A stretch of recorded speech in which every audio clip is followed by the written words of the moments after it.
Baik, bismillahirrahmanirrahim. Assalamualaikum warahmatullahi wabarakatuh. Jumpa lagi dengan saya Fitrianto di channel Pendidik Mahasiswa. Untuk pertemuan kali ini atau di video kali ini adalah video terakhir saya di mata kuliah pengantar ekonomi yang akan membahas mengenai inflasi dan pengangguran eh, di materi terakhir kita yang sudah kita bahas di minggu yang lalu di kelas. Untuk video kali ini saya buat dalam rangka persiapan terakhir bagi teman-teman dalam menghadapi ujian akhir semester yang akan kita hadapi atau teman-teman laksanakan di minggu depan. Baik, kita langsung masuk ke slide pertama di pembahasan inflasi dan pengangguran. Kita bahas dulu apa sih yang disebut dengan inflasi. Inflasi adalah kenaikan harga-harga secara umum, harga-harga barang ya, secara terus-menerus selama periode tertentu. 3 syarat keadaan dapat disebut dengan inflasi adalah yang pertama, kenaikan harga barang lebih tinggi daripada periode sebelumnya. Yang kedua, kenaikan harga barang bersifat umum. Dan yang terakhir adalah kenaikan harga barang berlangsung secara terus-menerus, minimal 1 bulan. Apabila dari ketiga syarat tersebut tidak terpenuhi, misalnya hanya 1 atau 2 yang terpenuhi, maka keadaan tersebut belum dapat disebut dengan inflasi. Kita masuk ke slide berikutnya. Jenis inflasi dilihat dari sumbernya. Ada yang disebut dengan inflasi tarikan permintaan, yaitu adalah demand pull inflation. Yang kedua adalah inflasi desakan biaya atau cost push inflation. Dan yang ketiga adalah inflasi karena impor atau imported inflation. Sedangkan inflasi dilihat dari besarnya ada 4, yaitu adalah inflasi ringan, di mana besaran inflasi di bawah 10%.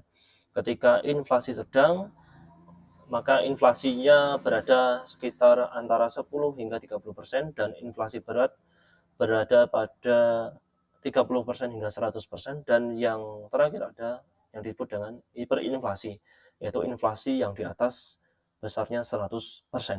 Kita bahas dulu terkait jenis inflasi berdasarkan penyebabnya. Yang pertama ada demand pull inflation atau inflasi tarikan permintaan. Inflasi atau jenis inflasi ini biasanya terjadi pada masa perekonomian yang bagus, yang berkembang pesat, tingkat pengangguran rendah, kemudian keadaan ekonominya stabil, kesempatan kerjanya tinggi. Ya. Ketika perekonomian bagus, maka kesempatan kerja tinggi, pengangguran rendah. Maka akan menyebabkan pendapatan yang diterima oleh masyarakat tinggi pula. Ketika masyarakat mendapatkan pendapatan atau gaji yang tinggi, normalnya pengeluaran yang akan dikeluarkan oleh masyarakat yang bersangkutan akan tinggi pula. Misalnya digunakan untuk belanja barang ini itu, dan kemudian ingin membeli barang ini itu dalam jumlah yang banyak, maka dapat dikatakan pada kondisi terjadinya inflasi tarikan permintaan, demand ini lebih besar daripada supply, sehingga permintaan besarnya sangat berlebihan daripada penawaran.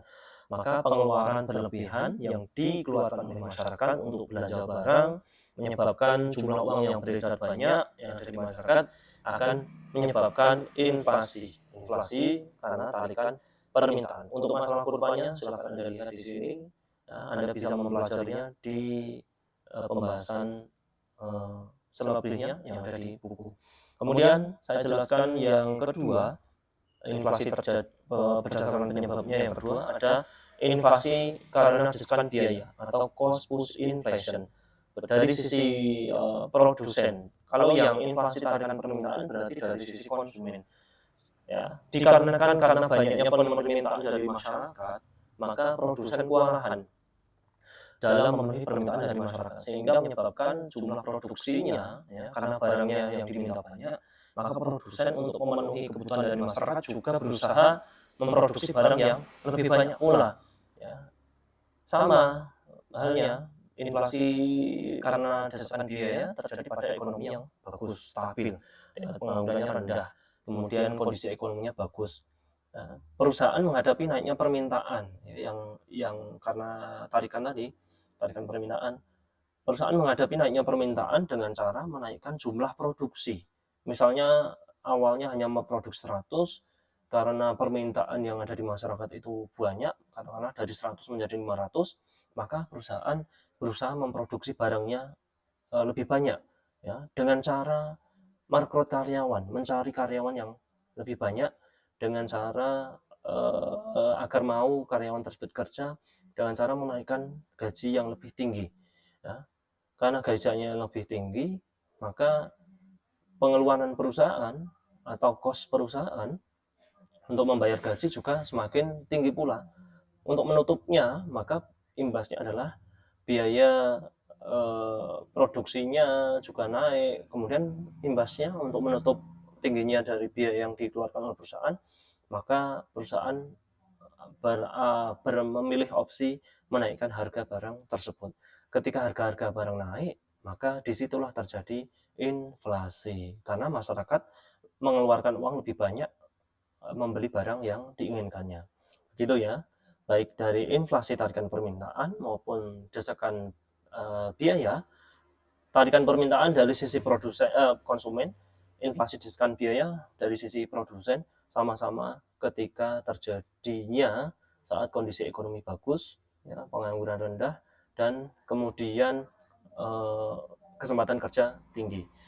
Selanjutnya yang terakhir, berdasarkan penyebabnya, ada inflasi impor atau yang disebut dengan imported inflation. Inflasi yang berasal dari naiknya harga-harga barang yang diimpor. Misalnya barang-barang yang diimpor oleh perusahaan yaitu adalah minyak, ya. Naiknya harga barang impor menyebabkan pengeluaran perusahaan naik, ya. Untuk menutup dari pengeluaran atau biaya yang dikeluarkan oleh perusahaan yang lebih banyak, maka barangnya harus dinaikkan. Misal perusahaan mengimpor minyak untuk produksi perusahaannya. Kenaikan harga minyak dunia menyebabkan biaya produksi naik. Nah, biaya produksi naik, maka harga barang yang dijual perusahaan untuk menutupi biaya tersebut, biar tidak rugi, maka barangnya juga naik ketika dijual. Ketika barang-barang yang dijual naik, maka disitulah terjadinya inflasi. Baik, ya, demikian untuk pembahasan inflasi terkait dari penyebabnya, karena tarikan permintaan atau demand pull inflation, desakan biaya, cost push inflation, dan inflasi karena impor atau imported inflation. Nah, kemudian saya ada tambahan sebagai wawasan dari teman-teman semuanya, ada inflasi merayap dan hiperinflasi. Inflasi merayap adalah kenaikan harga yang lambat jalannya, berkisar antara 2 hingga 3% setahun. Contoh negara dengan inflasi merayap adalah Singapura dan Malaysia. Kemudian ada hiperinflasi, yaitu kenaikan harga yang sangat cepat. Kenaikan harga menjadi 2 atau beberapa kali lipat dalam masa yang cepat. Tahun 65, ya, 1965, Indonesia pernah mengalami hiperinflasi hingga 500% dan menjadi 650% pada tahun 1966.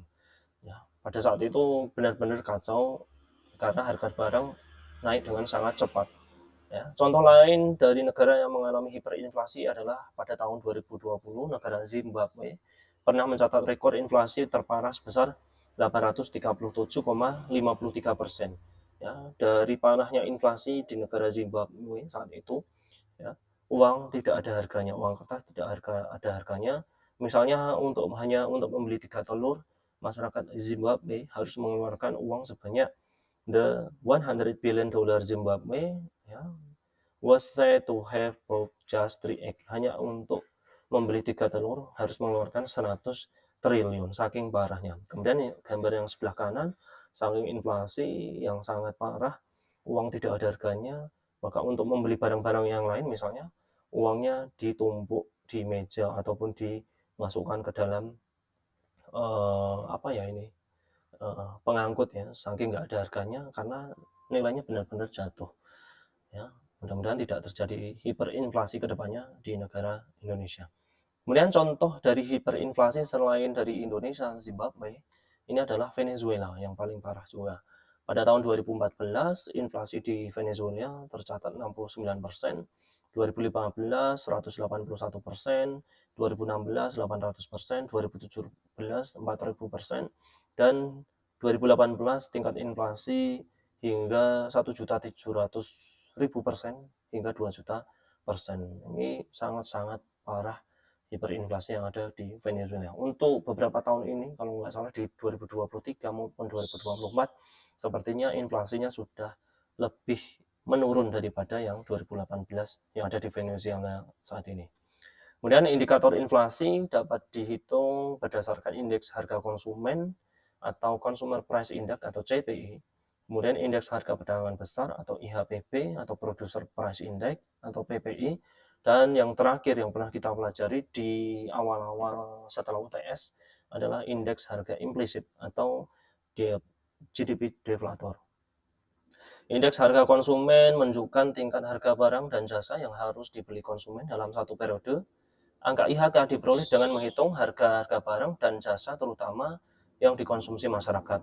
Untuk menghitung IHK rumusnya mudah sekali, ya, menghitung inflasi berdasarkan indeks harga konsumen.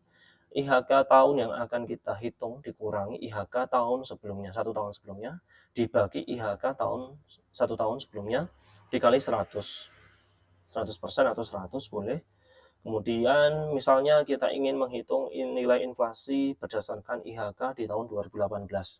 Maka dapat kita masukkan rumus, ya, IHK tahun 2018 135,39 dikurangi IHK 1 tahun sebelumnya yaitu 2017 131,28 dibagi IHK 2017 131,28 dikali 100%, maka besarnya inflasi pada tahun 2018 berdasarkan indeks harga konsumen sebesar 3,13%.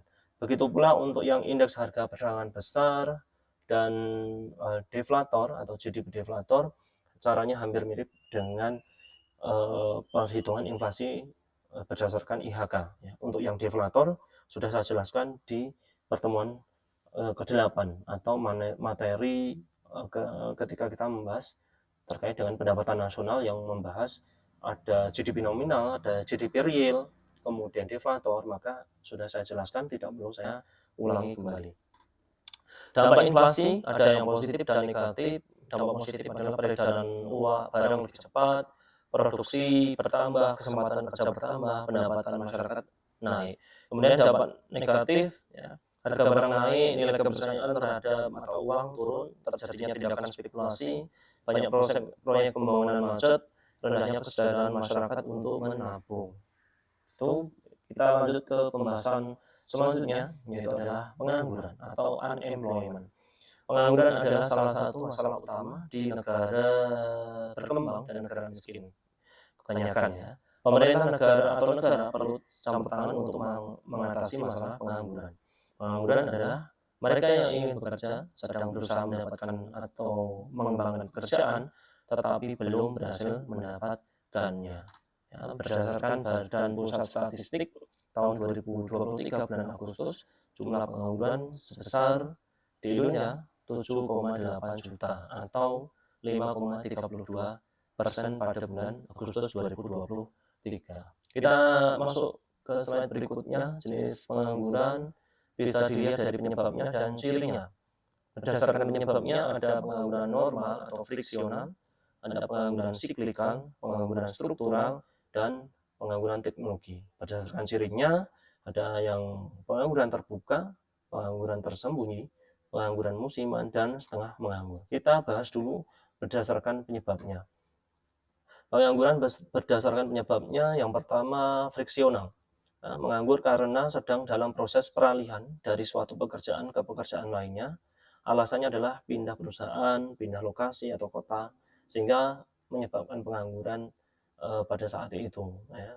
Pengangguran jeda lah istilahnya, atau yang disebut dengan pengangguran friksional. Kemudian yang kedua, pengangguran siklikal, dikarenakan suatu negara mengalami masa resesi, kemunduran, dan mengalami masa depresi ataupun kehancuran. Misalnya saya contohkan pada pengangguran siklikal ini adalah pandemi COVID pada waktu 2020, 2021 hingga 2022 banyak perusahaan yang mem-PHK sehingga banyak yang terjadi pengangguran, yaitu adalah pengangguran siklikal.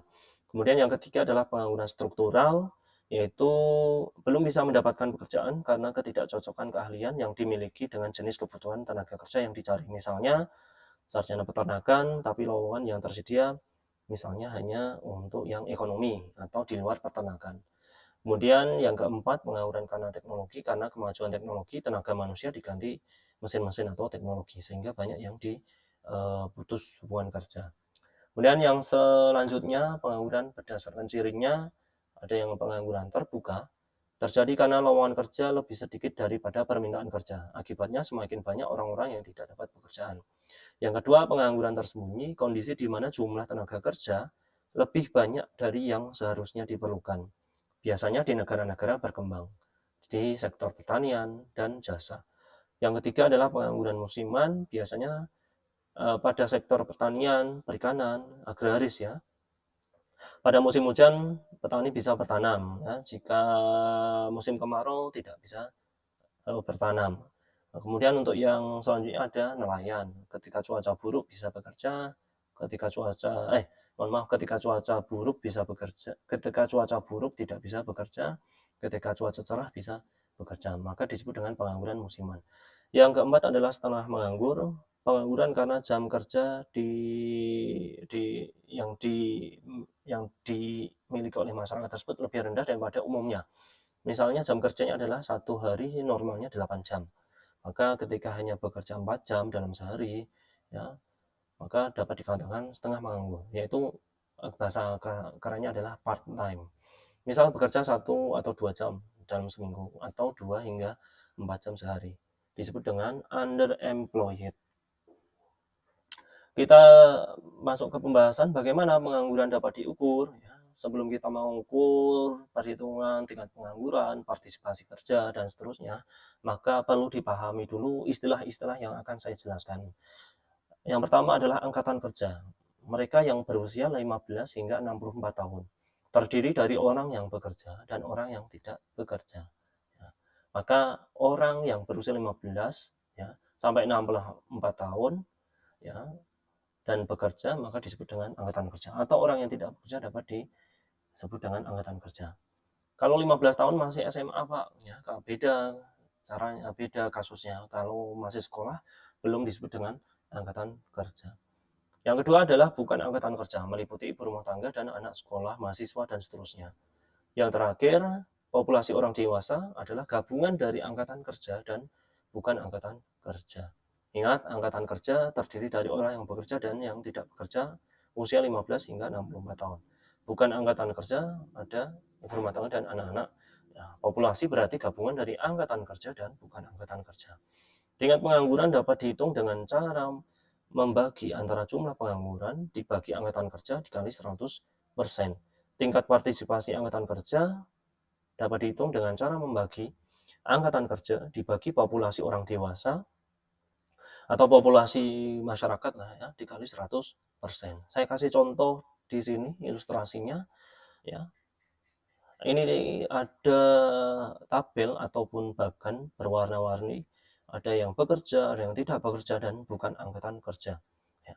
Kita lihat dulu tabel yang bekerja dan tidak bekerja. Misalnya dalam suatu negara ada yang bekerja sebesar 131,5 juta, tidak bekerja 6,2 juta. Maka gabungan antara orang yang bekerja, ya, yang berusia 15 hingga 64 tahun, dan orang yang tidak bekerja pada usia yang sama pula, maka disebut dengan angkatan kerja. Totalnya dari orang yang bekerja dan tidak bekerja disebut dengan angkatan kerja sebesar 137,7 juta. Kemudian ada lagi yang disebut dengan bukan angkatan kerja, terdiri dari ibu rumah tangga, anak sekolah, mahasiswa, ya, maka disebut dengan bukan angkatan kerja, misalnya 67,5 juta. Gabungan dari orang yang bekerja, orang yang tidak bekerja, dengan ibu rumah tangga, anak-anak, semuanya di sini ada jumlah, maka disebut dengan populasi. Populasinya katakanlah setelah dihitung sebesar 205 juta, 205,2 juta. Maka untuk menghitung tingkat pengangguran sama dengan jumlah penganggur atau orang yang tidak bekerja dibagi angkatan kerja.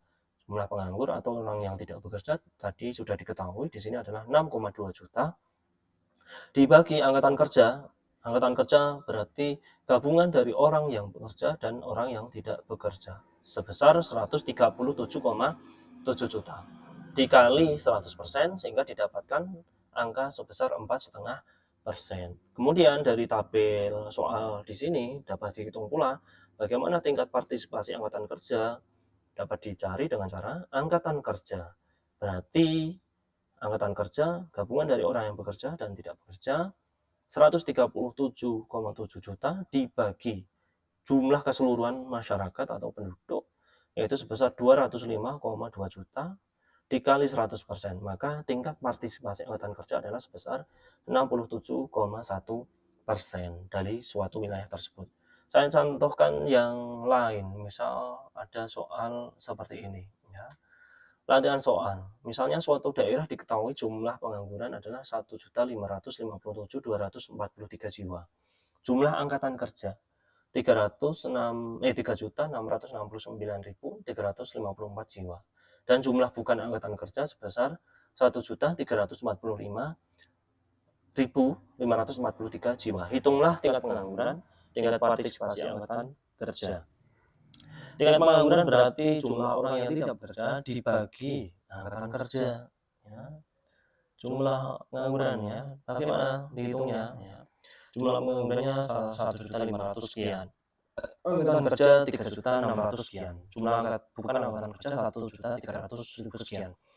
Tingkat pengangguran dapat dihitung dengan cara jumlah pengangguran dibagi angkatan kerja dikali 100%, maka didapat 1.557.243 dibagi 3.669.354 dikali 100% didapat 42,43%, atau kalau dibuat desimal sebesar 0,42. Dari contoh yang sudah saya berikan di sini, lupa ini yang bekerja berapa. Di sini ingat, angkatan kerja adalah gabungan dari orang yang bekerja dan yang tidak bekerja. Di sini angkatan kerjanya 3.600 sekian, penganggurannya 1.500. Berarti untuk mencari orang yang bekerja, misalnya kalau belum diketahui 3.600 dikurangi 1.557, karena orang yang bekerja dan orang yang tidak bekerja adalah kalau digabung menjadi angkatan kerja.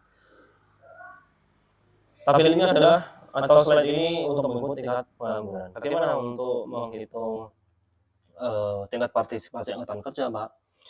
Ya, tingkat partisipasi angkatan kerja adalah rumusnya, ya. Tingkat partisipasi angkatan kerja dibagi populasi. Populasinya di soal tadi belum ada. Ya, ingat di slide yang sudah saya jelaskan di sini, populasi merupakan gabungan dari angkatan kerja dengan orang yang bukan angkatan kerja. Angkatan kerjanya berapa di sini? Ya, 3.600 sekian. Jumlah bukan angkatan kerjanya 1.300.000 sekian. Maka kalau digabung antara angkatan kerja dan bukan angkatan kerja sebesar 5.014.897. Maka tingkat partisipasi angkatan kerja adalah angkatan kerja 3.669.354 dibagi populasi 5.014.897 kali 100%. Dihasilkan atau menghasilkan angka sebesar 73,16% adalah tingkat partisipasi angkatan kerja atau sebesar 0,73 sekian. Nah, saya kira tidak susah untuk memahami materi inflasi dan pengangguran serta menghitung tingkat pengangguran dan tingkat partisipasi angkatan kerja. Pesan saya bagi teman-teman, tolong belajar. Ini adalah video terakhir saya di materi pembahasan pengantar ekonomi. Semoga untuk ujian akhir semester di minggu depan teman-teman dapat hasil yang terbaik. Belajar. Bagi yang nilainya kemarin masih jelek, tolong diperbaiki di UAS agar nilainya bisa lebih baik daripada yang UTS yang lalu. Baik, saya kira saya cukupkan untuk video kali ini, video terakhir saya. Sampai jumpa di lain kesempatan. Tetap sukses selalu bagi teman-teman semuanya. Ya, selamat menghadapi ujian akhir semester di minggu depan. Saya akhiri ya. Terima kasih sudah berpartisipasi di kelas saya untuk mengikuti kelas perkuliahan saya dan mengikuti video saya. Ya, kita jumpa lagi di lain kesempatan. Assalamualaikum warahmatullahi wabarakatuh.